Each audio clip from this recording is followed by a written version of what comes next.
دوو هەفتەیە مامۆستایانی وانەبێژ لە شار و شارۆچکە جیاوازەکانی هەرێمی کوردستان گردبوونەوە بەڕێوە دەبەن و داوای ئەوە دەکەن بکرن بە میلاک یاخود گرێبەست.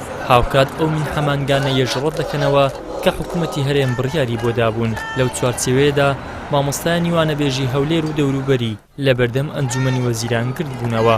مامۆستایانی وانەبێژ داوا دەکەن موچەکانیان بکرێتە میلاک یاخود گرێبەست بەهۆی ئەوەی لە وانەبێژیدا خزمەت و مافە یاساییەکانی دیکەیان بۆ هەژمار ناکرێت. داواکاری ئێمە تەنیا دامەزراندنە، هەموو بڕیارێکی کە بە هەموو شێوەیەک ڕەتەکەینەوە، تەنیا ئەمانەوێت دامان مەزرێنن، چونکە جیاوازی زۆر هەیە لە نێوان مامۆستای وانەبێژ و مامۆستای میلاک. ئێمە خزمەتمان لە قوتابخانەکان بۆ حساب نییە، هەر کاتێک مامۆستایەکی میلاک دێتە شوێنمان ئێمە بێ قوتابخانەکە بەجێ بێڵین. هەروە جیاوازێکی زۆری شەیە لە نێوان ئێمە و مامۆستای میلاکە لە ڕووی مەعاشەوە کە بەڕاستی هەمان ئەرکی ئەوان هەمان خزمەتی ئەوانەکەین. ئەو قەدرە زۆرە بۆ لە مامۆستای وانەبێژ بکرێت لە کاتێکا وەک ئەوانی. مامۆستایانی وانەبێژ کە مافخوراوترین چینین لە هەرێمی کوردستان، چونکە هەموو ماف و امتیازاتێک بێبەشین. لەگەڵ ئەوەشدا بۆشایەکی گەورەمان لە وەزارەتی پەروەردە پڕ کردوتەوە. بەهۆی مامۆستایانی وانەبێژەوە پرۆسەی پەروەردە لە هەرێمی کوردستان ساڵانە پێش دەکەوێت، بەڵام جێگای داخە لە ڕابردوو تاوەکو ئێستا هیچ کام لە داواکاریەکانمان جێبەجێ نەکرایە کە داواکاریەکەش تەنها و تەنها دامەزراندنی مامۆستایانی وانەبێژە، نەک بڕەپارەیەکی مەقتوع.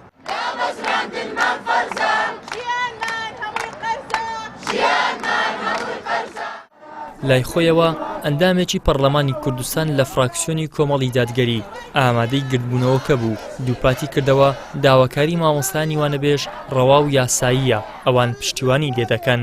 ئێمە بە پێپەڕۆی ناخۆی پەرلەمانی کوردستان 20 پەرلەمانتار داوامان کردووە کە وەزیری پەروەردە و دارایی بێنە پەرلەمانی کوردستان لەوێ بەڵێن بە مامۆستایانی وانەبێژ بدەن کە کێشەکانیان بۆ چارەسەر بکەن.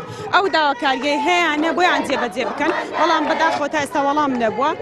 ئەم هەفتەیە کۆبنەوەی پەرلەمان دەکرێت لەوێ داکۆکی تەواو لەوە دەکەینەوە کە دەبێ کێشەی مامۆستایانی وانەبێژ تاوتوێ بکرێت لەناو پەرلەمانی کوردستان و مامۆستایانی وانەبێژ ئەو مانگێک زیاترە بایکۆتی خوێندنیان کردە، بایکۆتی هەوڵەکانی خوێندن دێنە سەر شەقامەکان گربوونەوە دەکەن، بەڵام کەس جویان لێ ناگرێ.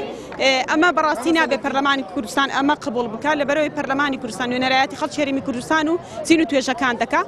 ناکرێ پەرلەمان ئەوە قبول بکات چیتر حکوومەت ئاوا بێباک بێ، وەزیری پەروەردە وەزارەتی پەروەردە ئاوا بێباک بن لە ئاست داواکاری مامۆستایانی وانەبێژ. هەر لە نێو گردبوونەوەکەی هەولێردا مامۆستایەکی وانەبێژ بینرا کە لە قەزای بەردەڕەشەوە بە بڕینی 80 کیلۆمەتر خۆی گەیاندۆتە ناو هەولێر تاکو ئەویش وەکو هاوپیشەکانی داوای مافی خۆی بکات. من وەکو مامۆستایەکی وانەبێژ لە مەنتیقەی بادینە ڕاهاتووم بۆ ئێرە. 24,000 وانەبێژ هەیە، خزمەتێکی زۆرمان هەیە، بەڵام شایستێکی دارایی کەم و هەروە مافێکی کەممان پێدراوە. من خۆم 2 ساڵە وانەبێژم، بەڵام مامۆستای خۆم بووە کە لە پۆلی دەبووم دەرسی بە منوتوەوە ئێستاش لەگەڵ من وانەبێژە کەواتە نزیکەی 9 ساڵ بۆ 10 ساڵ وانەبێژە. ئێمە داواکاریمان چییە؟ داواکاریەکەمان مافێکی ڕەوایە، مافێکی سەرەتاییە، مافێکی سادەیە.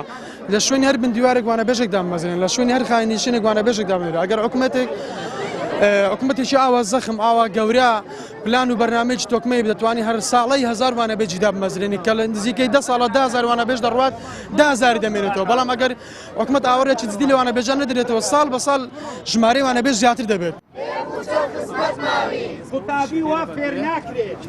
لە هەرێمی کوردستان زیاتر لە 21,000 مامۆستای وانەبێژ هەن کە چەندین ساڵە وانە دەڵێنەوە و بەشێکی گرنگ لە گرفتی کەمی مامۆستایان پڕ کردوتەوە و ڕۆڵی مامۆستای ئاسایی دەبینن. بەڵام بە بیان و قەیرانی دارایی تا ئێستا حکوومەتی هەرێم ئامادە نییە دایان بمەزرێنێت یاخود لانی کەم گرێبەستیان بۆ بکات. ئیدریس محەممەد، کەناڵی ئاسمانی پەیام، هەولێر.